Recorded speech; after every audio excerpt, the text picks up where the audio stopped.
introduce our keynote speaker this afternoon, Dr. Ganetzky. Dr. Ganetzky has been a member of the genetics department since 1979 and is currently an emeritus professor. During his time here, Dr. Ganetzky has become one of the main proponents of this program and is a true standout in the field of genetics. He has improved the understanding of human conditions ranging from cardiac failures in young athletes to the aging brains, all while using mutant flies for such an example as either a go-go. In 2006, he was inducted into the National Academy of Sciences, and still today he continues to use mutants to answer biological questions. And although he is retired, Dr. Ganetzky still is very much active in his lab. In fact, he holds weekly meetings in which several labs participate, even including mine, where Dr. Ganetzky continues to pass down his knowledge and mentors a new generation of young scientists. So without further ado, please join me in welcoming our keynote speaker, Dr. Ganetzky.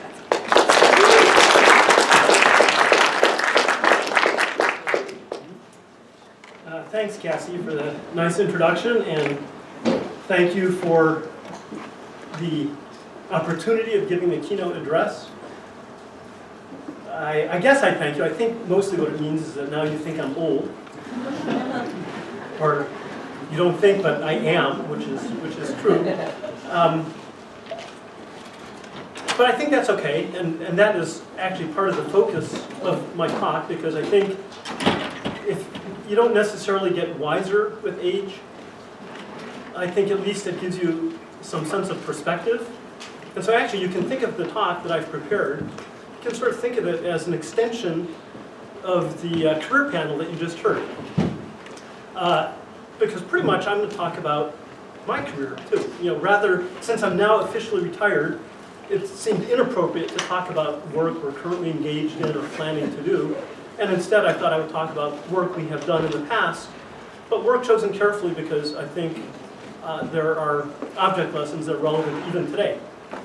So in the course of talking about the work, I'm going to talk about not just what we did, but how and why we did the work we did, thinking that there will be, I hope, some object lessons for the current young crop of students.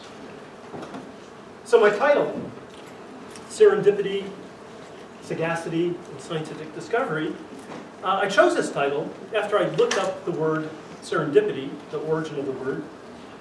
And actually, probably most of you don't know, this comes from the title of a fairy tale written in the 1700s, in which the heroes were always making discoveries by accidents and sagacity of things they were not in quest of.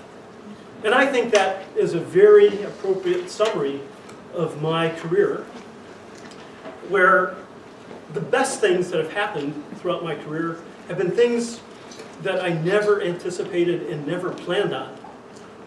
Or at least I didn't plan on them in the way things actually turned out. And I think anybody who spends as many years as I have spent, which is now more than 40, in discovery science, in the laboratory, being observant, you cannot help but encounter all kinds of situations, circumstances, results that you never anticipated. These outcomes, results of experiments, circumstances, can sometimes be obstacles, but they are often also opportunities. You can't make luck happen, right? The serendipity part you have no control over.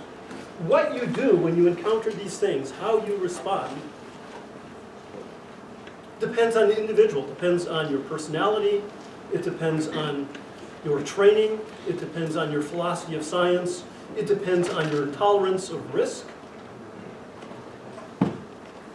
Same outcome, or the same occurrence, will not produce the same outcome with different individuals.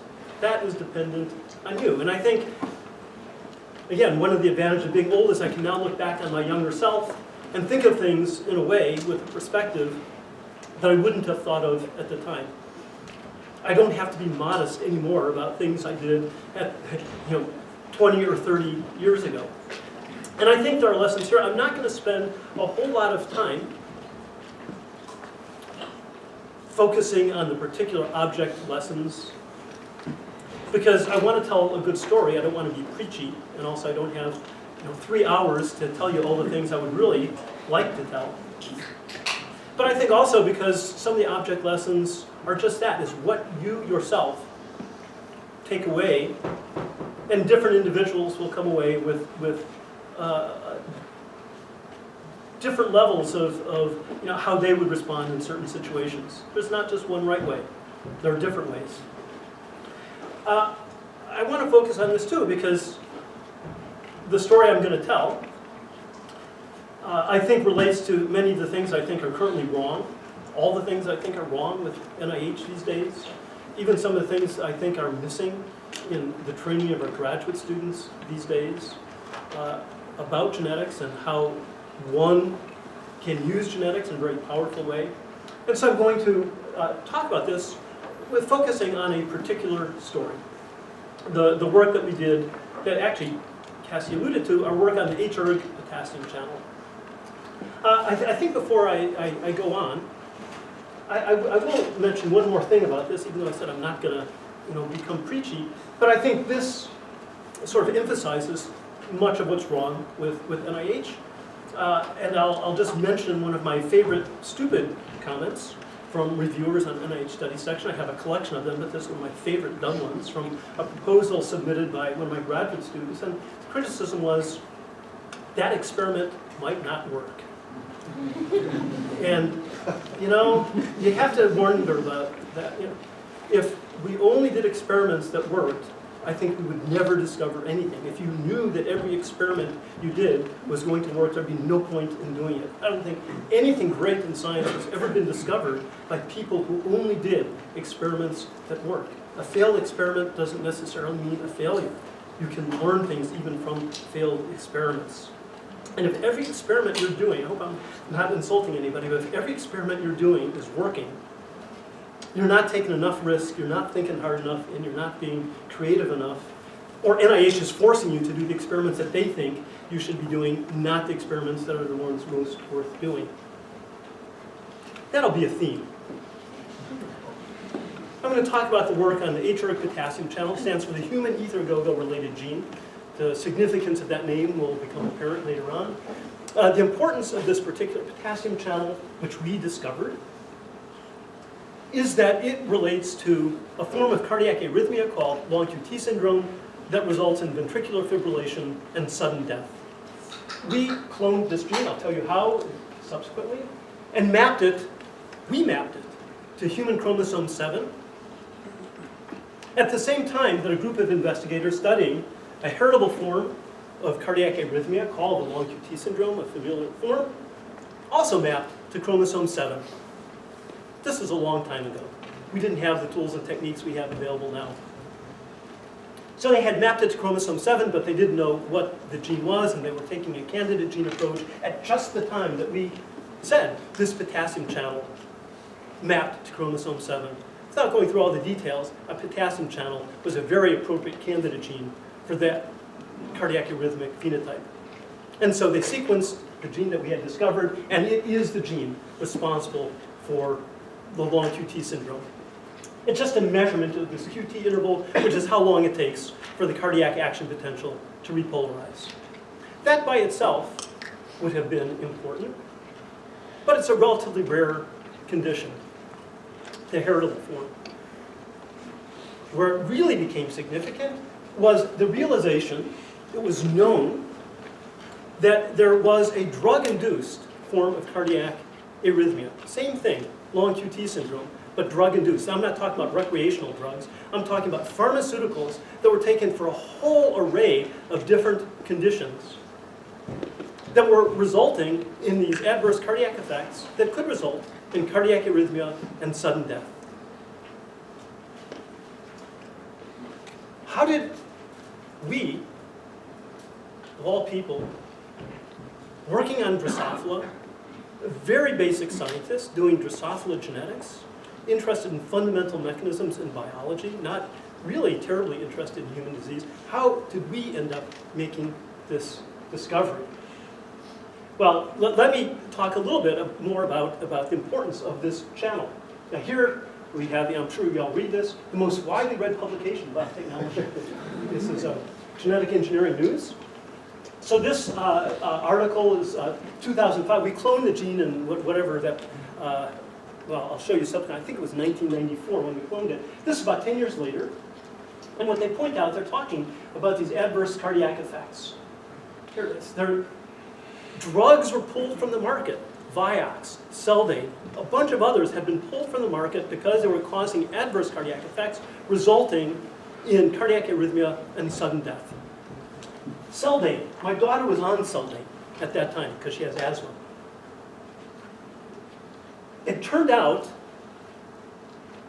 based on some of the studies that we had done, but mostly work done by others, all these drugs were having these adverse cardiac effects because of off-target effects on the same protein, which was the H-erg potassium channel. In contrast to the familial form of long QT syndrome, the drug-induced cardiac arrhythmia was quite common. Many, many drugs were having this effect. All of them because of an effect on this channel. As a result of that discovery, the FDA mandated, it's now law here, similar situation at least in the UK and Japan, maybe elsewhere. Any drug that goes on the market in this country for sure, and in those other countries as well, must be tested for its pharmacological effect on H-erg potassium channels. Every drug that goes on market. And you can imagine, before a drug company invests the money to get the drug ready to go on market, very early in development, these drugs are tested for their electrophysiological effect on this potassium channel.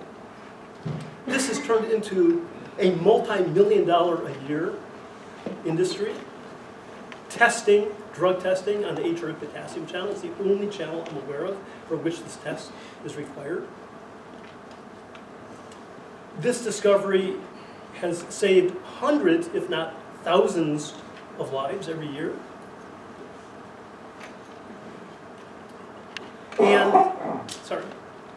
And all of this as an outcome of work that we had done originally in flies. This is not something where, you make a discovery and you say, eventually we expect that this will have some important ramification for human health. Within 10 years of the discovery of the cloning of the channel, all this has happened. And even this is only touching part of the iceberg, as I'll come to. And as I mentioned, so here's another review. This is Nature. Probably you're more familiar with the previous journal, the Genetic Engineering News, but same thing, talking about these H-erg potassium channels, the role in repolarization of the cardiac action potential. This work was the immediate offshoot. Oh, mention this too. So this is its relationship to its role in cardiac arrhythmia, its role in ventricular fibrillation and sudden death. But we originally cloned the H-erg potassium channel from a human hippocampal brain, cDNA library.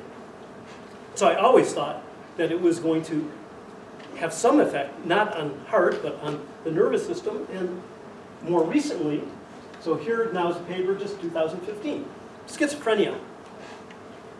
Schizophrenia associated H-erg channel. Now they like to call it KV11.1.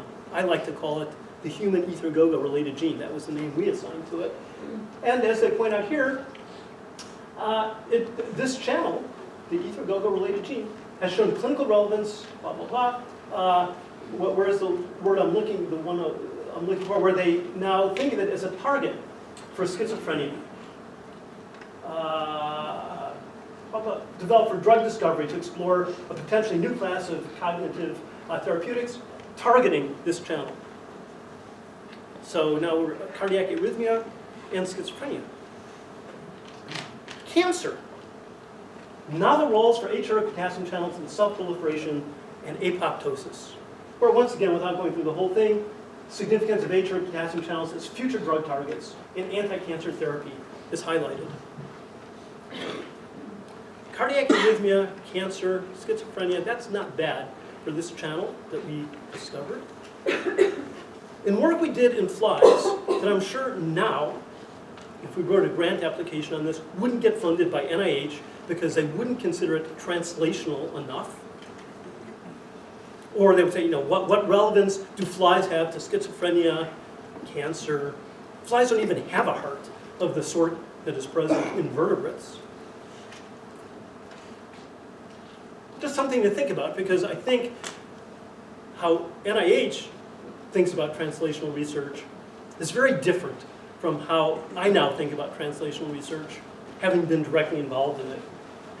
All this was the immediate outcome of this paper we published contributed to PNAS by Julius Adler, right here. We published it in 1994. A family of potassium channels related to EAG, etheragogo, in Drosophila in mammals. There was nothing fluky here, nothing accidental there. At that point, it was quite deliberate. We knew what we were after. We had discovered a new potassium channel in Drosophila. We expected it to be the founding member of a family of channels. We set out to, we expected to be conserved from flies to mammals. We looked for the family and we found it. There were three members: EAG, ELK, EAG-like potassium channel, and ERG, the EAG-related gene. I'm mainly going to talk about ERG, but I will be unable to talk about ERG without talking about how we got to this point, which was through EAG. So this was the discovery, the cloning of the channel. We were pretty aware that this was likely to be an important channel. Mapping HERG more precisely on chromosome 7 is of interest to determine whether it is linked to any heritable neurological disorders, such as those associated with seizures. I'll come back to that at the end, but for now, you can even think of cardiac arrhythmia as a seizure of the heart. In a sense, that's sort of what it is. Another extremely important result was work we did in collaboration with my former postdoc, Gail Robertson, who is now on the faculty here in neuroscience, an electrophysiologist who has built her whole career on studies of this HERG potassium channel. And in this paper, characterizing the electrophysiological properties of this channel, we realized that it had some unusual electrophysiological properties that were consistent with it controlling the potassium current that was responsible for repolarization of the cardiac action potential. And that's what we reported here. That subsequently turned out to be the case. These two papers that I've just alluded to are the most cited papers we have ever published.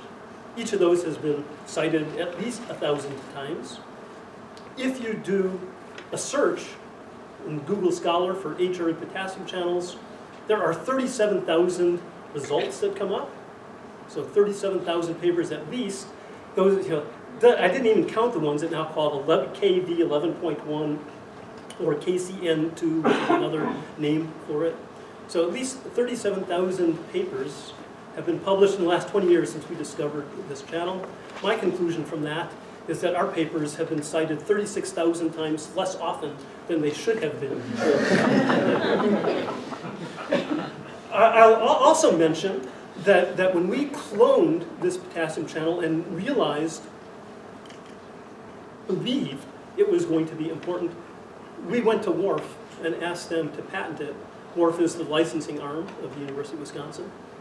It was run by a very different group of individuals who currently run WRF. They were totally unused to the idea at that time, in 1994, of patenting genes, special genes from Drosophila, whose use we didn't know for certain, but we were originally from Drosophila, but we were pretty confident was going to have some important role in human disease. So they passed on it. And as I said, now it's a multi-million-dollar a year industry. We don't get a penny from all this work that's done on the HERG potassium channels. And now they're even trying to change the name, too. So this was the immediate connection to that work. But how did we even get to this point? Well, this work was sort of connected, going back in time, to work that was done in my lab by a graduate student postdoc, Jeff Warmke, a postdoc, and Rachel Drysdale, on cloning a mutation that we had been working on called etheragogo. I'll show you its phenotype in a bit. And recognizing that this was a potassium channel. It was a gene that encoded a potassium channel polypeptide. Nothing fluky about that. we had been predicting that for more than 10 years. Just nobody ever believed it until we finally cloned it. And even after we cloned it, there were those who didn't believe it. It was only the second potassium channel cloned via genetic strategy. I'll talk about the first one as well. So we cloned this potassium channel. We finally proved, after years of studying it, that it was a potassium channel. Even before that, here's the cloning. This now we're back to 1991, molecular characterization, EAG, a gene affecting potassium channels in Drosophila. But can I say, how did we come even to this? How did I get to be a Drosophila geneticist who cared mostly about Drosophila genetics? How did I end up studying neurobiology? How did I even end up becoming a Drosophila geneticist? How did I even end up becoming a scientist? I'm sure you're interested in my whole life history. I'll skip ahead to when I started college. Because there's important lessons there too. But suffice it to say that I grew up in a working class neighborhood in Chicago. Just as Ryan was talking about, I was one of those kids who didn't know anybody who had actually graduated from college. I didn't know anybody who had a college education. That wasn't what I was exposed to as a kid. And I had never, although I was a very good student, I had no idea what academic science was about. I had never anticipated, that I was going to become a scientist. I was mostly interested in playing baseball, which in the neighborhood where I grew up, the pecking order among the guys I hung out with was how good you were at baseball. I played a lot of baseball. That's what I was mostly interested in, but I was still a good student. I just didn't want to do those things that, I came from an immigrant family. The usual thing is, you become a doctor or a lawyer. Neither of those had any appeal to me whatsoever. I didn't know what I was going to do at the time. When I started college, I went to the University of Illinois in Chicago, mainly because it cost $100 a term for tuition. That was affordable. I lived at home, went to school, commuted 3 buses a day. That turned out to be 3 buses a day there and 3 buses a day back. That turned out to be critical for how I got involved in science. I found my notebook from the first genetics class I took, September 29, 1969. I can't do the math, but that was, 40 or so years ago, more than 40 or so years ago. You guys can do the math. Maybe it's almost 50 years. I was a 19-year-old junior. I was interested in biology, but I didn't see that anybody could earn a living as a biologist. What do biologists actually do to, nobody's going to buy what a biologist has to sell. So I thought I was going to be a chemist. My idea was, chemists actually produce stuff that people buy, like pharmaceuticals and stuff like that. So I thought I was going to be a chemist, even though I did enjoy biology quite a bit. This was the first advanced biology course I took. This course is not what got me hooked on genetics. I already fell in love with genetics when I took the introductory biology course and first learned about the lac operon, which was the most interesting thing I'd ever learned in my entire life. And this simply reinforced how much I love this subject. I think it's a pity these days that people don't take notes anymore. So you don't get to do these doodles in the margin. and actually the most fun looking through my notes is looking at my doodles. I think this can be sort of like, if I gave it to a psychiatrist, it could be analyzed. So, before I get to those other doodles, here was the key thing. Genetics lab, Dr. Cummings. Because I was taking 3 buses to school a day and 3 buses home, it was really important to get the classes I signed up for. I never got the classes I signed up for, and I had this crazy schedule. The only way I could get the courses I wanted was to get a higher priority. And they offered me the opportunity to be in an honors program. I had previously turned it down. College is hard enough, why do I want to be in an honors program? But the James Scholars, of which I became one, had the highest priority for signing up for courses. And so that's why I signed up for this honors program. And as a requirement of that honors program, I had every quarter, I had to do some sort of honors project. But there was no honors genetics. And so the advisor said, just do a project. In whatever course you're currently taking, do a research project. And so I did a research project under the direction of Dr. Cummings, a brand new assistant professor, 29 years old, I thought he was ancient, who was running the lab portion of the course. The lab section that I had, there's somebody else teaching a different portion of the course that was a fungal geneticist or a mouse geneticist. If I had taken that section, I'd probably be a fungal geneticist now. He was a fly geneticist working on oogenesis. So my 10-week project was, I was studying oogenesis in Drosophila in female sterile mutants. That 10-week project turned into a 2-year project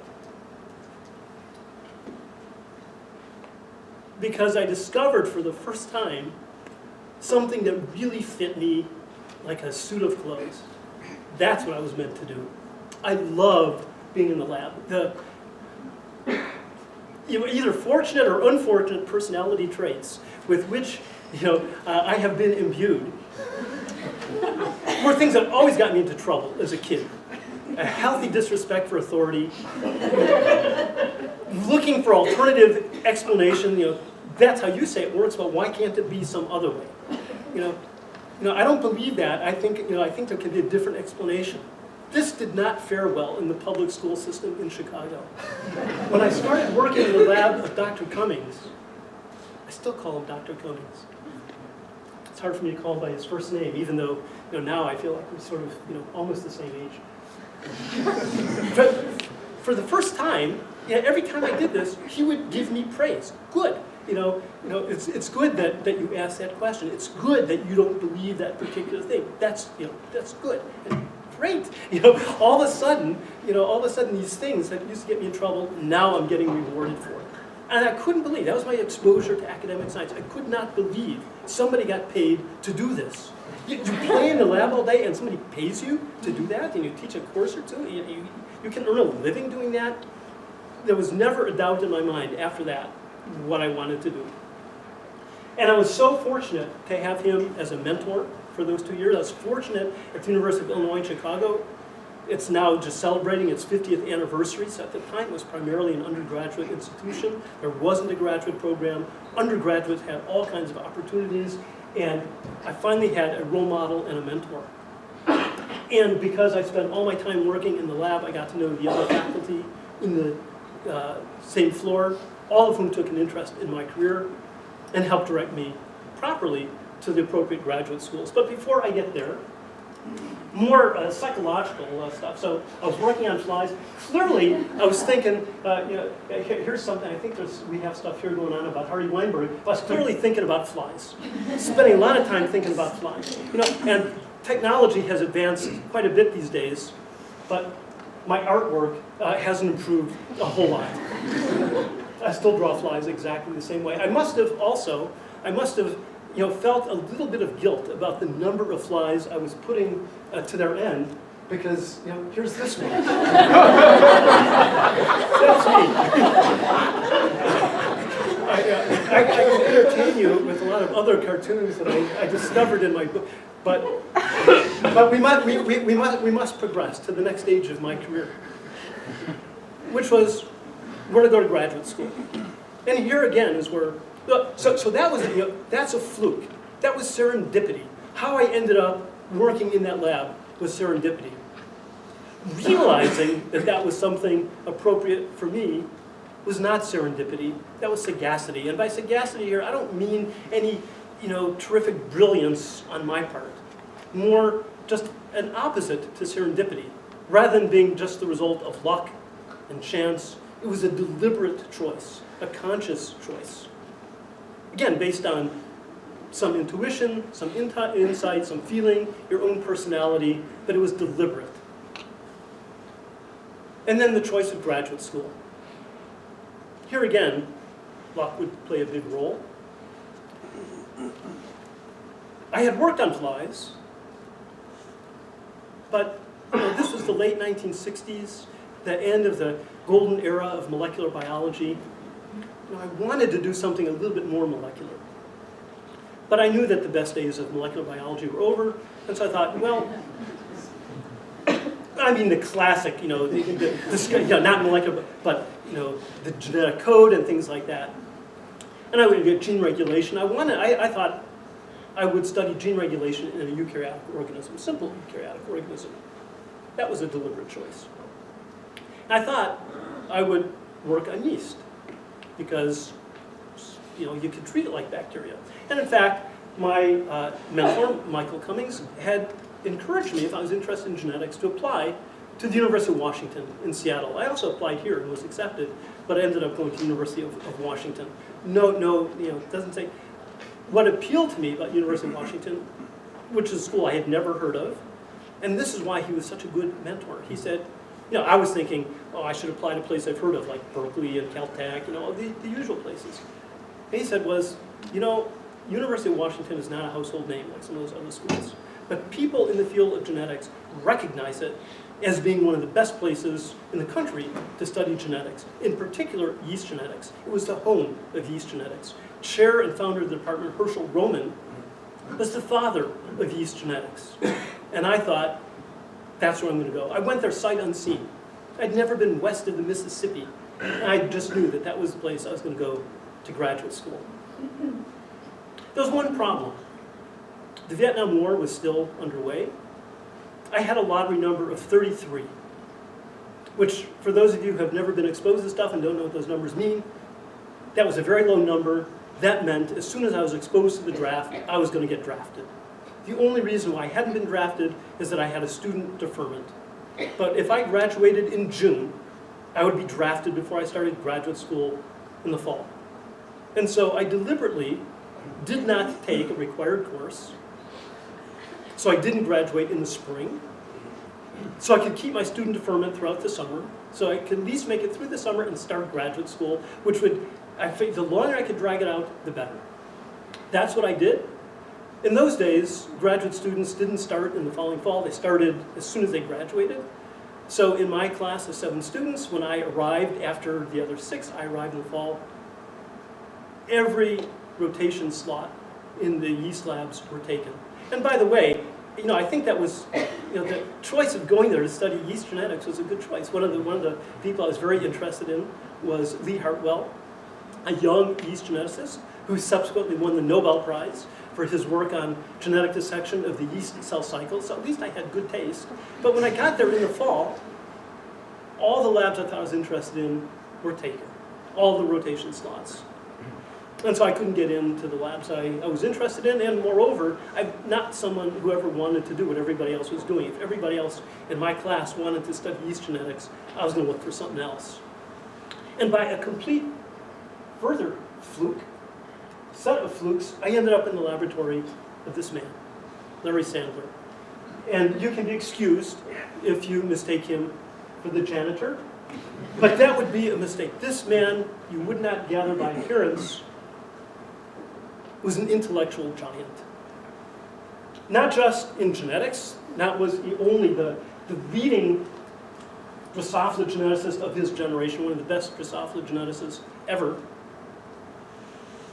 One of the first to do genome-wide studies in Drosophila before any, this is still the 1970s, this is for any molecular techniques, generating a series of deletions that span the entire complement, the entire genome of Drosophila, so you could analyze the genome bit by bit, so-called segmental aneuploidy, deletions and duplications, doing it by chromosome mechanics. The first one to systematically isolate meiotic mutants, so genetic dissection of meiosis. Many of those, as students who have taken 701 with me know, the mutants that were isolated in his lab are still being investigated today. This is kind of neat. You can see him smoking. This is the lab where we used ether routinely. You walk in the lab, it was heavy.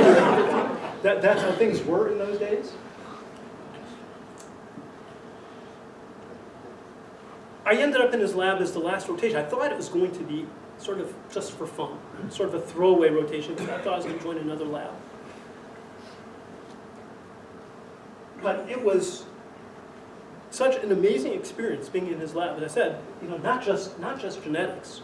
Everything was something that appealed to his intellectual outlook, his voracious appetite for reading, interested in language, literature, history of science, a brilliant lecturer and orator. He had the ability to make something as arcane as chromosome mechanics seem the most intellectually exciting thing you could ever possibly work on. And so I forgot what it was I wanted to do in graduate school, and that I didn't want to work on flies anymore, that I didn't, wanted to do something more molecular. I just wanted to be a student in his laboratory. And so that is where I worked, and I worked on segregation distortion, a meiotic drive system that actually had its origins here in Jim Crow's lab. He was a postdoc of Jim Crow and worked on, he was one of the first to work on segregation distortion in Jim's lab in collaboration with Horizon. So that was my project, and I loved being in that lab. I loved being Larry's student. He's somebody, just to give you an example of what a great mentor he was. He himself never got elected to the National Academy, but 4 of his graduate students are now members of the National Academy. That is so impressive. I think that's more impressive than if he had got elected himself. That's incredible because he never had that many students. For 4 of them to now be in the academy is quite remarkable, and there may still be more to come. Everything for him was sort of an intellectual puzzle. It wasn't something that was important science and unimportant science. He didn't care about that stuff. Only cared about, is it a good intellectual puzzle? And he constantly challenged us as Drosophila geneticists to do these mind experiments. Design a cross that would achieve this. Here's a puzzle. How would you attack it genetically? We were forced to think of this approach to science, real genetics, as real geneticists. Phenotypic analysis, we didn't have the tools we have now. How would you do it? Just from doing crosses and analyzing phenotypes. It was the best training for the work I was going to eventually do. And I'm so grateful that I had the opportunity to be a student in his laboratory. After I left the lab, he didn't look like this when I was there. But after I left, he underwent this transition. He lost a lot of weight, grew a mustache, became a spiffy dresser. Unfortunately, all to no avail. I think his years of smoking and his bad physical habits led to a very early death. I don't know if you noticed on the previous slide, he died at age 57 of a massive heart attack. I was already a faculty member here by that time. One of the reasons I came here is because he said, if you get offered a job at University of Wisconsin, you have to take it. You have to take it. So I knew a lot about the University of Wisconsin before I ever came here, just because of the things that Larry told me about this place. It was a huge loss when he died at age 57. For those of you who are Drosophila people, you're familiar with the Sandler Award, which is a major feature of the annual Drosophila meeting. It's an award that I established in his honor. It goes to the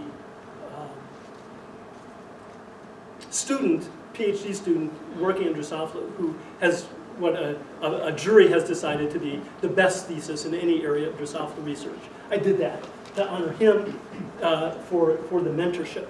And even though I like this picture because even though Larry didn't look like that when I was in his lab, this pose, that glare, and that shaking finger, everybody looks big to me, but he was especially big.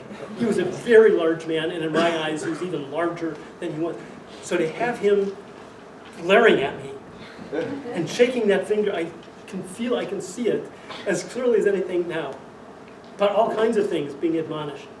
Barry, if you're going to be a Drosophila geneticist, you must be familiar with all of Muller's papers. That's just something that you should know if you want to call yourself a Drosophila geneticist.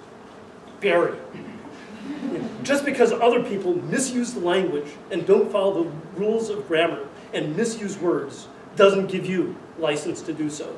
In this lab, you must use proper grammar. Don't let me ever hear you use data in the singular. Data is always plural. I could go on. Barry. If you want to consider yourself a success in academics, you must be an excellent teacher. as well as an excellent researcher. That was life in Larry's lab. And so now, once again, next stage of my career. Graduate school was great. I would have stayed as a graduate student happily for the rest of my life in that lab. But they made me go. They made me take a PhD and leave. Wouldn't grant me tenure as a graduate student. So where to go as a Drosophila geneticist? This is now 1976. And Larry, although he loved genetics and never wanted to do anything but genetics himself, was wise enough to realize that the future of pure Drosophila genetics, there was no future in that anymore. That era was over. The new era was Drosophila genetics is so powerful, but it must be combined with something else. Drosophila and, fill in the blank, Drosophila and development, Drosophila and cell biology, Drosophila and neurobiology. One of his former graduate students, some of you may have heard of, Jeff Hall, a guy who's very likely to win the Nobel Prize, he's won many others, for his work on circadian rhythm. He was a graduate student before me in the Sandler lab. I never overlapped with him in time, but he was already a legend by the time I got to the lab. He had been a postdoc with Seymour Benzer, the father of Drosophila neurobiology, I'll tell you about. He had gone there, he had done very well, and then went on to become a faculty member at Brandeis. And Larry came in the lab one day as I was completing my thesis. Must have been sometime before then because we had to be at least a year in advance. But Barry, you know, Seymour Benzer is doing this great work in Drosophila neurobiology using genetics, but he's not a real Drosophila geneticist himself. He needs a real Drosophila geneticist. Jeff was there and did very well, but now Jeff has left. You should go do a postdoc in Seymour Benzer's lab. Well, I didn't take that as a suggestion. Larry had just told me I should go do a postdoc in Seymour Benzer's lab. I had no particular knowledge of neurobiology, no particular interest. It wasn't even neurobiology, it was behavior biology in those days. But he had just told me I should go there for a postdoc. So that's where I went for a postdoc. The lab of Seymour Benzer. I don't know how many people here, I won't go through the whole thing, but I wonder how many people here really know who Seymour Benzer is or was. He was one of the most famous geneticists of the golden age of molecular genetics. The one who was most responsible for reconciling the classical genetic definition of a gene with the more modern molecular definition of a gene as a linear DNA sequence. This was in the mid-1950s. And he did this by his work in phage T4, demonstrating that with sufficient resolving power, so the classical definition of a gene, for those of you who don't know, I hope there's not many, was a gene is a unit of function, it's a unit of recombination, and it's a unit of mutation. That's how a gene was thought, the beads on a string. It was Seymour who demonstrated that the beads were subdivisible by recombination. With sufficient resolving power, a gene, the unit of function, can be subdivided into a linear series of sites that are separately mutable, those sites corresponding to the nucleotides in the linear sequence of DNA. For that work, he won just about every prize there was to win, except the Nobel Prize. Everything else he got. He worked on that for about 10 years, and then at the height of his fame on this, dropped it cold turkey. Decided he had done what he had set out to do. Just about the same time that Sidney Brenner, one of his friends and colleagues, was leaving phage to invent the field of nematode genetics, Seymour decided he was interested in behavior, and he was going to study behavior in an organism in which it was possible to do genetic analysis, and he became the father of Drosophila neurobiology. It all started in his lab. He isolated mutants affecting a whole variety of different behaviors, phototaxis, courtship, learning and memory. You know, now there's a huge field, thousands of investigators. It all maps back to his lab. Circadian rhythm, all that. So I arrived in his lab, not knowing very much about behavior, not knowing very much about even what I wanted to do in his lab. And Seymour, so as much as I respect Seymour, He had very different views of science from those of Larry, very different from the views I had come to believe in. And it was definitely a culture clash. To his credit, although he was not much of a mentor, he let me do what I wanted to do. And it was a very valuable learning experience because in Seymour's lab,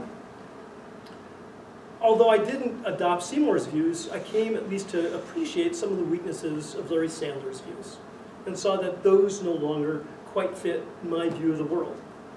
But neither did Seymour's. And this was perfect. This sort of disruptive experience, all of a sudden feeling, I don't fit in anywhere again. Because that forced me to come up with what is my view of science? How do I think about science? What do I think are the important problems and the right way to approach them?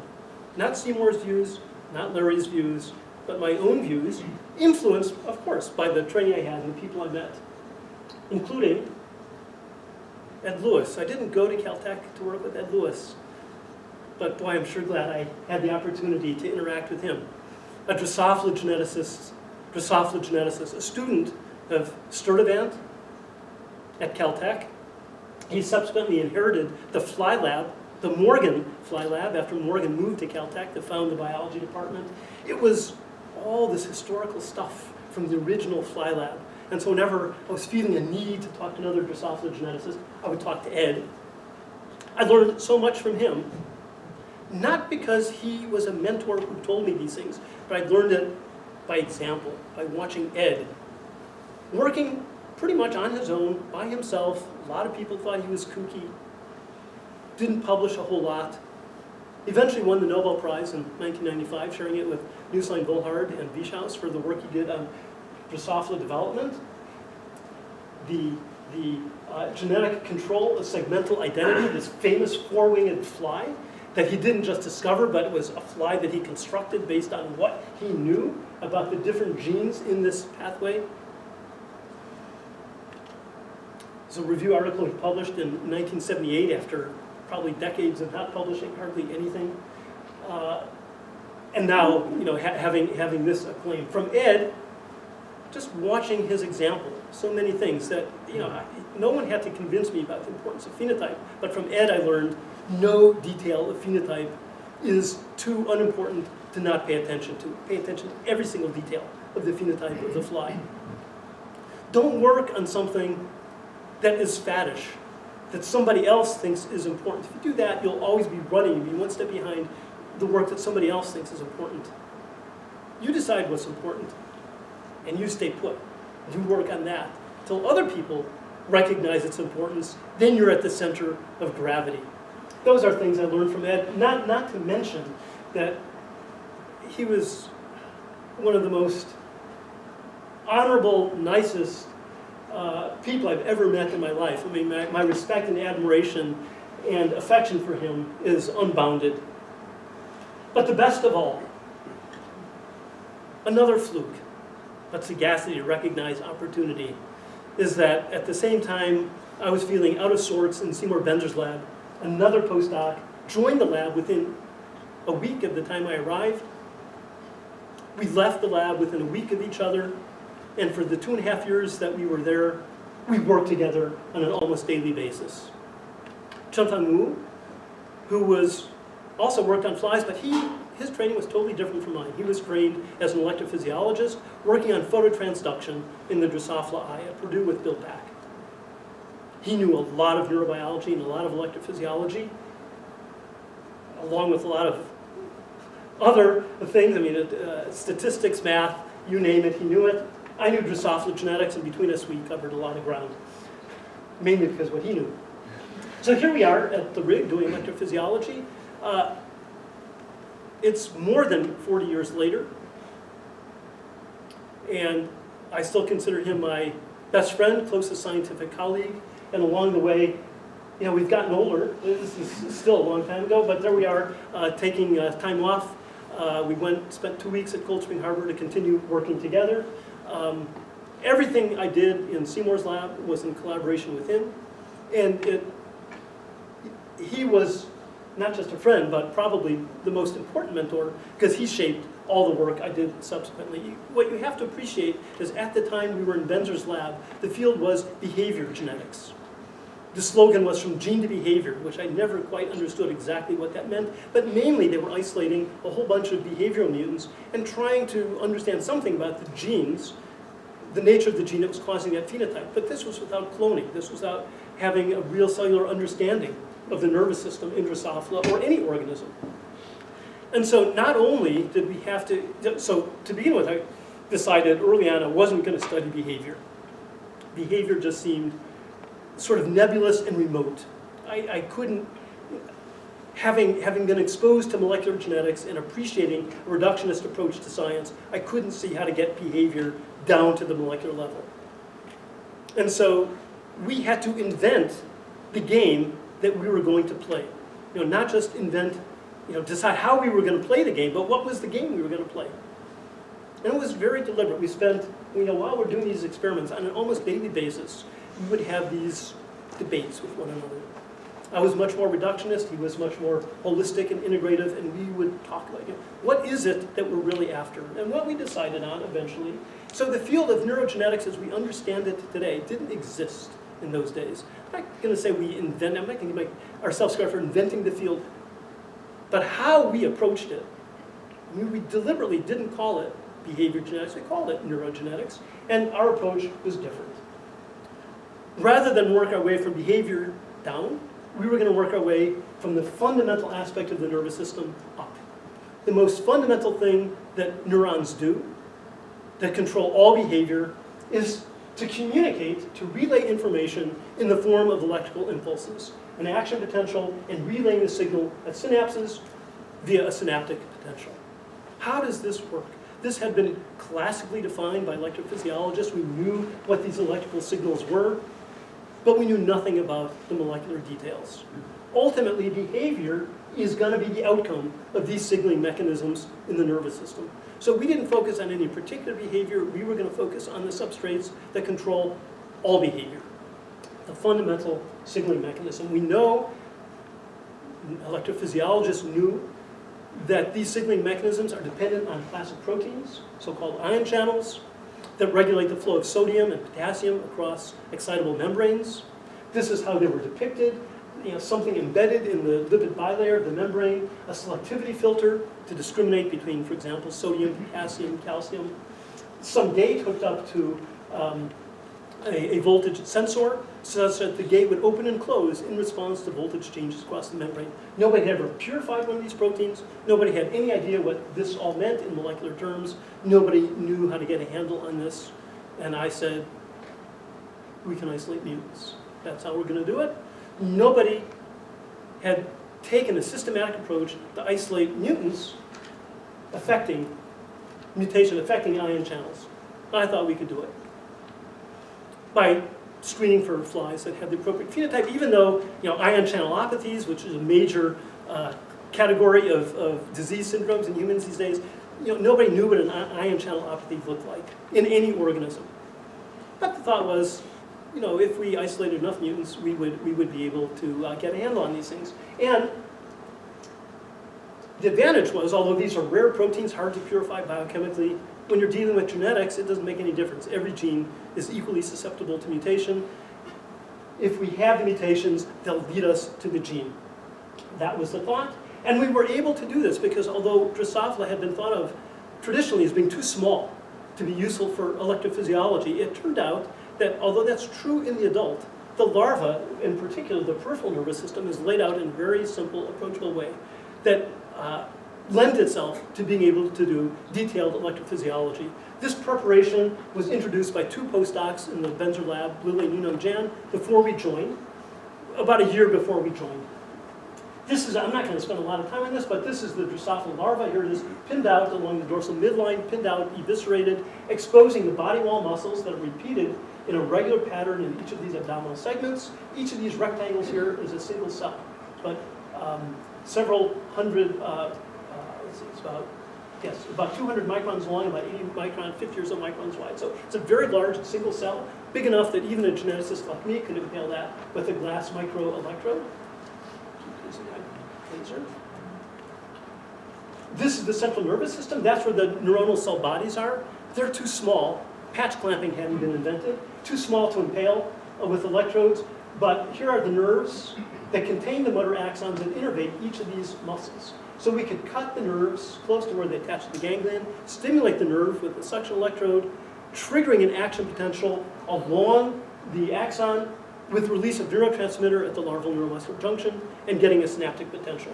If you're not an electrophysiologist, it doesn't matter. The point is we could do these assays, record, so here's the basic monosynaptic pathway, action potential, synaptic potential.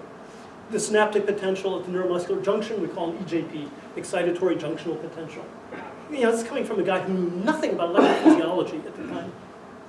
The point is that we could record from the muscle, we could stimulate the nerve, and in some recordings I'll show you, we could even record, we couldn't impale the axon too thin, but we could use an extracellular electrode still to record action potentials as they traversed along an axon. So we could get the action potential with the recording and the synaptic response, the postsynaptic response.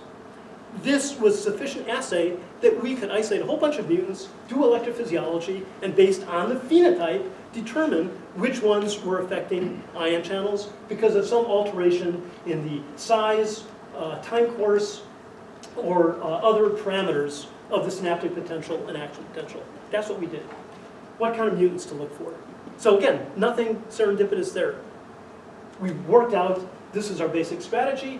We do immunogenesis, we isolate mutants, temperature-sensitive paralytic mutants, I'll show you those in a second. Characterize the behavioral phenotype, just to get an idea of what kind of mutants we're dealing with. Do the electrophysiology to further characterize the phenotype. This was all possible. Even this step was possible. The rest was what we saw as the future. We could take advantage of the Drosophila salivary chromosomes, a physical map of the genome with 20 kb resolution that we had available since the 1920s just by looking at the chromosomes. We could pinpoint the gene, and based on that, we imagined at some point we'd be able to clone the gene and then figure out what it was. Sodium channel, let's say. This is well thought out. Nothing serendipitous there. The choice of phenotype was also carefully thought out. We didn't invent temperature-sensitive paralytic mutants. They had been isolated previously by Dave Suzuki at the University of British Columbia, where I saw some of his work while I was a graduate student in Seattle. So I was already aware of these mutants.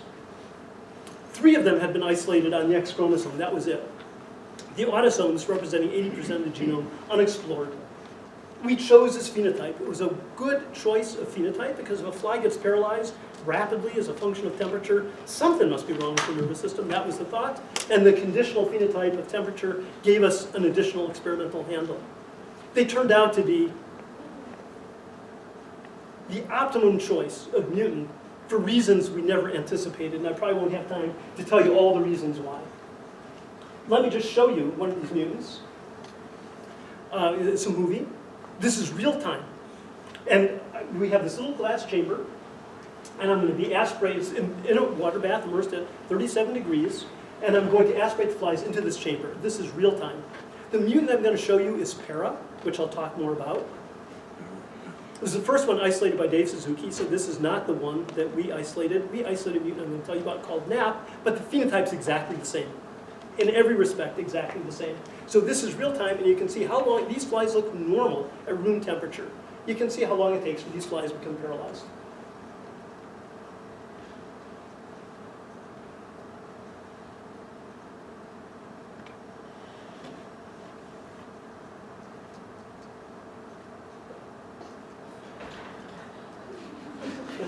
So, a couple of seconds, and they're out, and they'll remain out. You bring them back to room temperature, they recover immediately.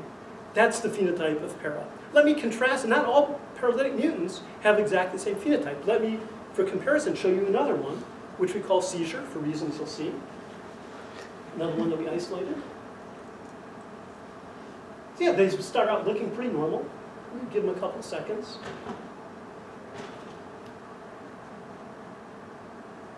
And pretty soon you can see them all on the bottom going berserk.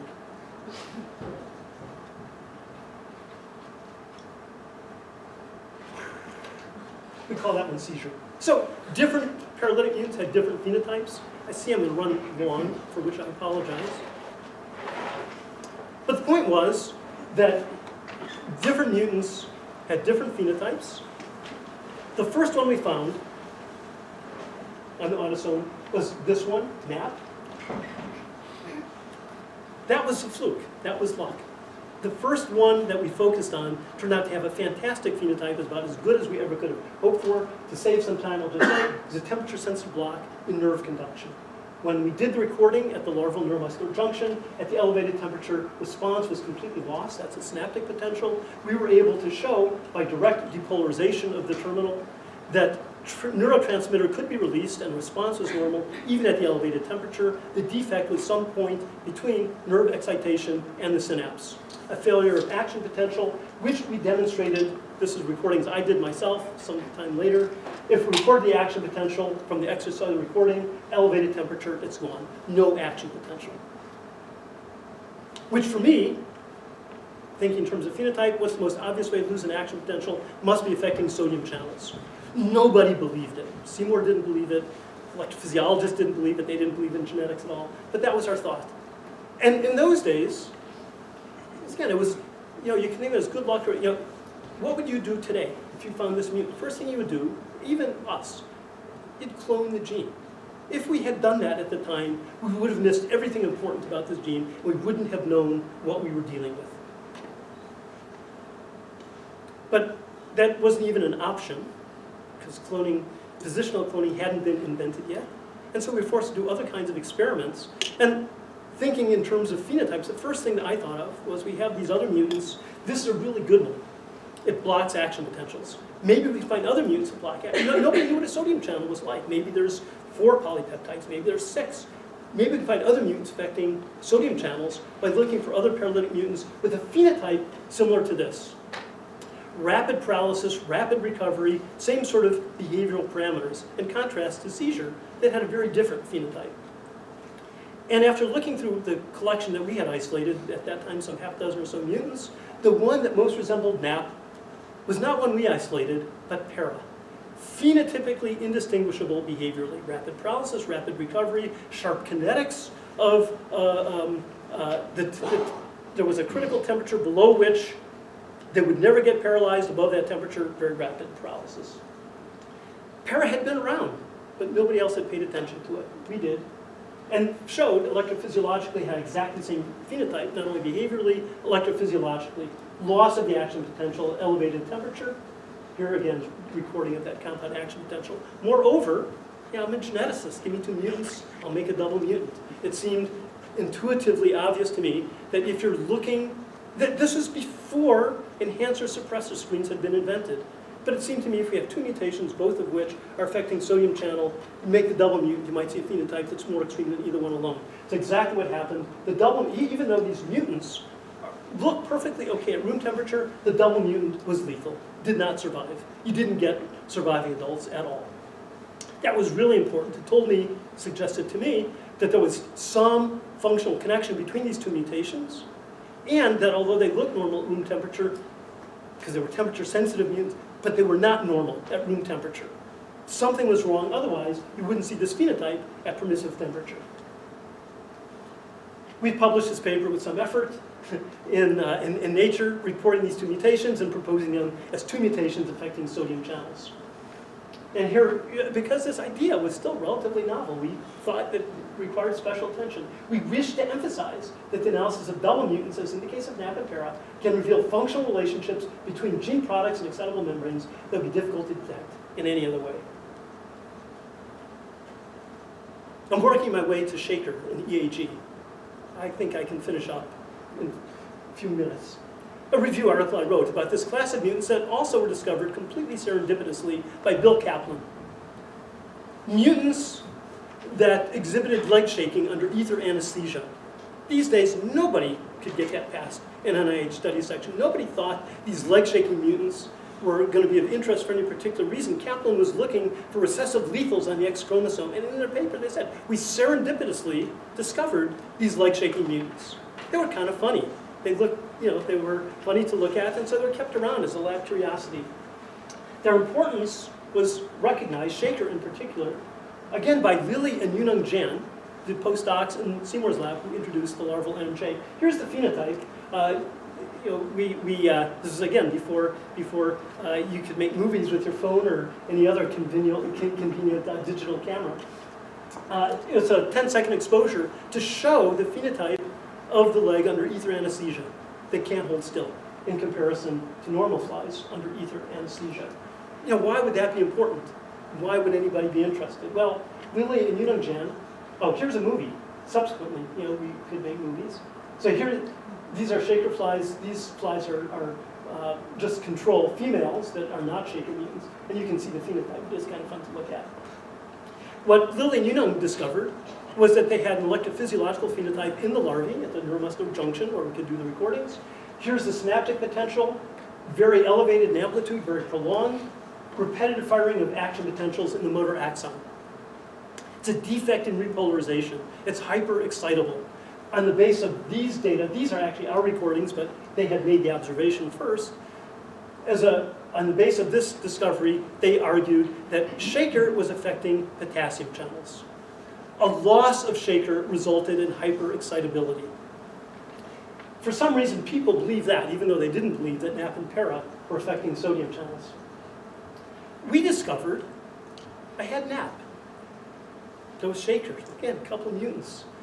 Shaker looked like it was hyperexcitable. I was arguing NAP was reducing membrane excitability. So I made the double mutant between shaker and NAP. These flies, in fact, are not normal flies. They're shaker-NAP double mutants. They don't shake, even at permissive temperature. I thought that was fantastic. We also did this experiment where we pulled the legs off of flies. Why did we do this? A couple of reasons. One is to sort of show that what was considered a bad habit as a kid can be considered good science as an adult. Another was to sort of antagonize Seymour a little bit, which we were fond of doing, because Seymour, one of his slogans was, yeah, we're using the gene as a scalpel, that we're making mosaics, you know, to map where a particular behavioral mutant had its phenotype. We use the gene as a scalpel. We did this and we said, oh, Seymour, we use the scalpel as a gene. But in fact, there was good science, because when you pull the leg off of shaker flies, they still shake. When you pull the leg off, the neuronal cell body is back in the thoracic ganglion. All you have in this cut leg is a motor axon and a muscle. There's no synaptic input to the motor neuron, but the leg still shakes.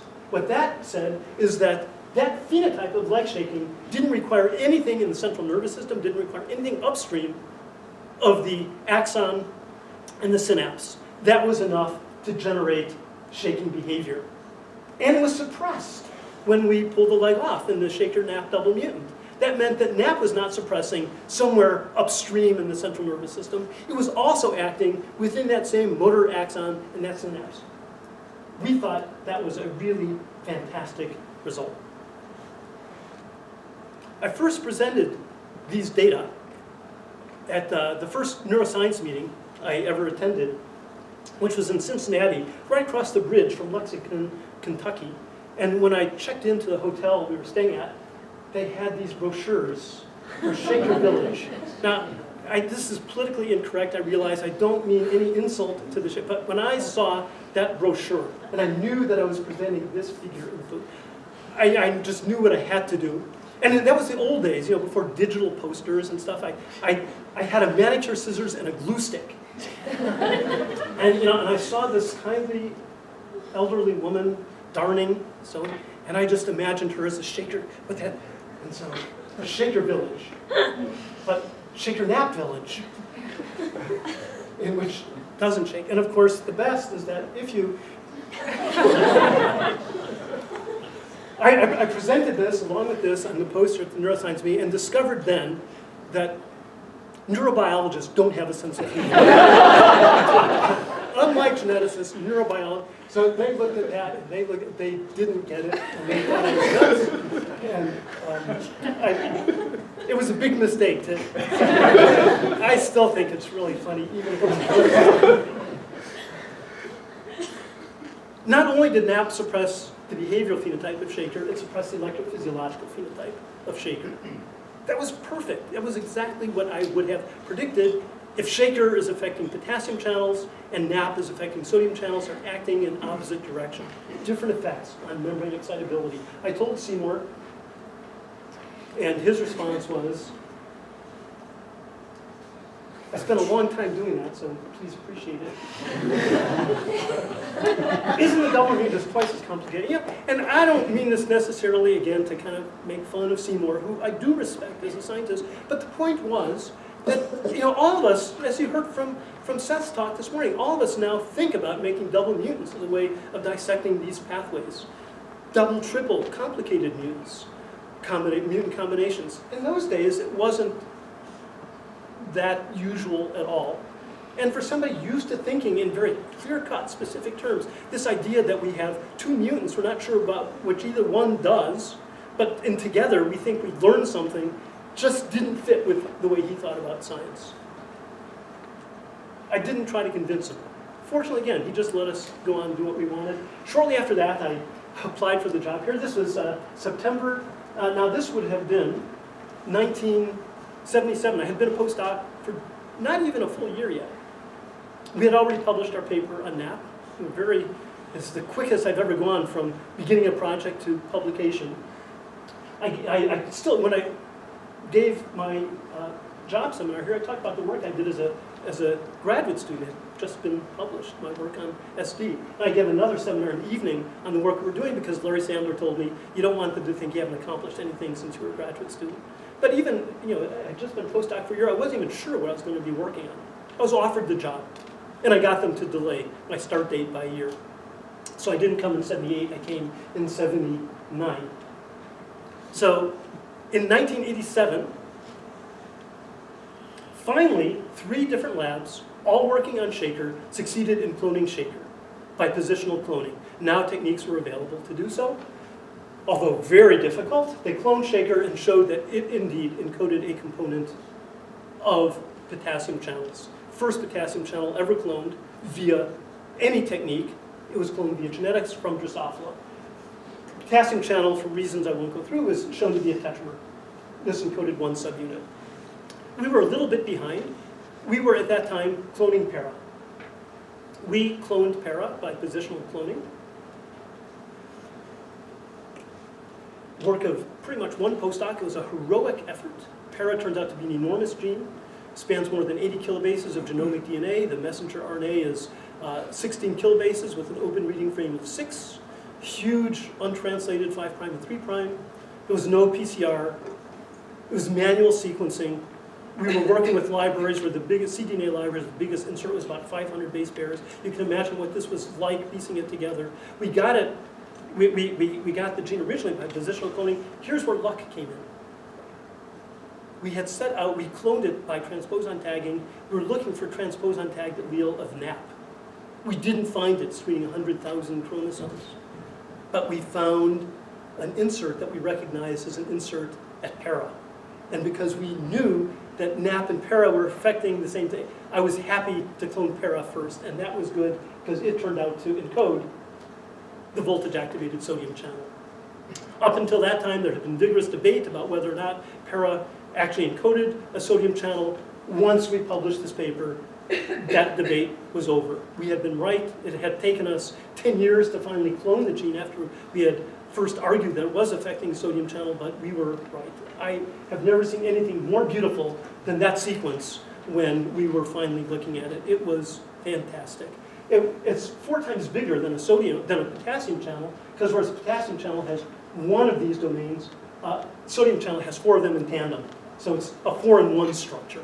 So also, you can think of it as a tetramer, but all 4 of them are linked together. So we had the sodium channel. I'm not going to talk about NAP. NAP does end up affecting the sodium channel, but in a very complicated way. It affects the splicing and editing. It's full of alternative splicing. There's at least 27 introns. I'm not going to go through all that.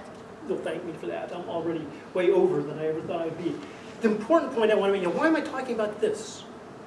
I was supposedly talking about EAG, but this was the stuff that led us to EAG. We were working on sodium channels, but we were led inevitably to potassium channels, even though I was trying to avoid potassium channels because that's what the Jans were working on. But there was this observation first. two different alleles, so-called alleles of Shaker with very different phenotype. These two, this one you can see, just look at the duration and the amplitude, much more extreme than this. And in addition, with no stimulation being applied to a severed nerve, still continue to generate these synaptic potentials, whereas normally you don't see the spontaneous activity. This was thought to be an allelic difference between these two alleles. Unexplained because Shaker 133 was shown to be a null. So that was a little bit mysterious. In addition, remember I said that NAP suppresses Shaker. And we had argued that para and NAP are doing the same thing. So you want to complete the equation, does para suppress Shaker? That's a harder one to do because para and Shaker are on the same chromosome. I had to do that by recombining them. Which of these two alleles do I choose to see if it's going to be suppressed when I didn't want to do it for both, it was too much work. I had to choose one of these. You can make an argument for either one. You can say, choose the most extreme. If it's suppressed even a little bit, you'll maybe be able to see the effect. I chose the other one, thinking it's a milder phenotype. No, sorry. You might choose this one, a mild phenotype. You can see the suppression more readily. I chose the more extreme one, thinking it's so extreme, if I suppress it even a little bit, maybe it'll show up. So I did that. I chose this allele. I recombined para onto, and I say this was not a graduate student's work I was doing myself in the lab as a tenured faculty member. Recombining para onto the Shaker chromosome. And when I did, I saw this. Went from this phenotype, the very extreme phenotype, to this. I thought, great, it's suppression. Except that, in the course of picking up these recombinants, I picked up a control, recombinant in the same region that didn't have para. But I saw the same suppression. What was going on? And because of my training in genetics, and because we were already programmed to think about double mutants, what became clear to me was that the difference of this phenotype to here was not because I'd added para, but because there was something else on this chromosome down here, downstream from where the recombination site, where the recombination event took place, that was enhancing the Shaker phenotype. And so I just invented the existence of a gene that I called enhancer of Shaker. And the test of that is, what about the complementary recombinant? What about this?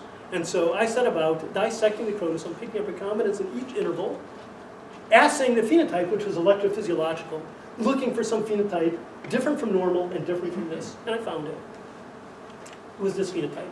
Spontaneous firing of synaptic potentials and a synaptic potential enlarged compared to wild type, but not nearly as extreme as this original so-called Shaker mutant.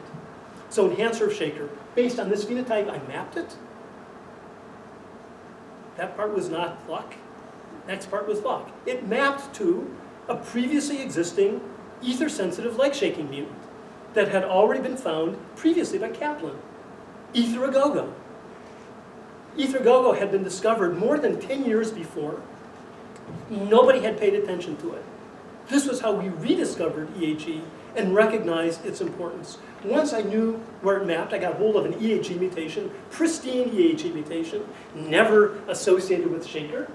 And here's the phenotype. Recordings, again, I did myself. Recording the action potential and the EJP. Single stimulus, multiple firing, in the absence of any stimulus, firing spontaneous repetitive action potentials, evoking synaptic potentials. It's a hyperexcitable phenotype. And then I went back and if the conclusion was correct, if I recombine EAG with Shaker, I should reproduce that extreme phenotype. And that's here. Here's EAG, here's Shaker, here's the double mutant. Our conclusion, EAG is another mutation affecting a different class of potassium channel from Shaker. And this synergistic interaction is the consequence of two different potassium channels, both involved in repolarization. Now you get something much more extreme. That was the conclusion. And we argued, nobody believed it, that EAG was going to represent a class of potassium channels distinct from Shaker. Once Shaker was cloned, everybody who knew how to do cloning by homology was screening libraries with Shaker probes, cloning every potassium channel they could, and every potassium channel they cloned was something that was related to Shaker. They didn't get EAG. didn't surprise me because there was no reason, when you clone by homology, you get the things that are most closely related. There was no reason to believe that EHE was going to be that closely related. We subsequently cloned it, but I want to mention that when we made this double mutant combination, now with the proper alleles of Shaker, the phenotype was so extreme that even without being exposed to ether, these flies had this phenotype of this downturned wing, this indentation in the dorsal thorax, a hypercontraction of the flight muscles. That was great because we used that as a phenotype to isolate additional EAG alleles from which we were able to map its location on the polytene chromosome to high resolution, generating these deletions ourselves by techniques that I think nobody these days knows how to do. Recombination, designer deletions, recombination within inversions that have one endpoint in common and one endpoint displaced so that we knew exactly where the deletion was. On the basis of that, we were able to pinpoint its location. And because I'm already way over, I won't go through the whole thing, but we had a duplication that should have covered. The gene didn't cover, track down where the source of that duplication was. It was from an inversion that was generated in the 1920s, the SKU29 inversion that we thought must be broken right before EAG. Again, these were difficult days of positional cloning in the 1980s. We got that inversion called SKU29. The reason why it was important is that SKU had just been cloned in another lab in Spain. And the other end of that inversion was close to EAG. Or, as it turned out, it was broken in EAG. Once we knew that, then the way to clone EAG was clear. We make a library, genomic library of that inversion. We screen the library with the probe from SKUT. We find the junction fragment of the inversion. The other end of the inversion is in EAG. It sounds easy to say. That was most of Rachel Drysdale's PhD thesis. But when we had it, we knew we had it by in situ hybridization. This was taking the junction fragment, hybridizing back to the polytene chromosome, seeing it of normal, not the inversion, normal, but we see hybridizing here. That is the SKU locus. Hybridizing here, that's the EAG locus. Here's the white locus as a positive control. So we had jumped from here to here. That was stuff that nobody in those days knew how to do. All my training in Drosophila genetics and chromosome mechanics was put to use. And we sequenced it. I'm way over, so let me just... We have about 10 minutes. I hate to interrupt. Okay, about 10 I'm done. so that I have like 1 or 2 slides and I'm done. It was this potassium channel with novel features, including a cyclic nucleotide binding domain, which relates these potassium channels to the class of channels known as cyclic nucleotide activated channels. Here's the sequence of the pore domain, related to all the other Shaker family members, but distinct. For example, asparagine here rather than aspartate. If you put asparagine in that position, any member of the Shaker family kills the channel. But it works in EHE. Context is important. Once we had that, we knew we could just go ahead and, just like Shaker, that this was going to be the founding member of a new family of channels, and that is how we ended up to screen libraries from mammals, flies, to find the other family members. That's how we got H-erg. But I want to end by coming back to the thing I talked about at the beginning, seizures. H-erg channels also, now here to call it KCNH2, also associated with epilepsy, seizure phenotypes. The reason why that's ironic, remember I showed you one of our TS paralytics at the very beginning, the seizure mutant. When we cloned the ERG channel, we originally got it from human brain. We didn't find it in flies, because these are members of a family. We're doing low stringency screens.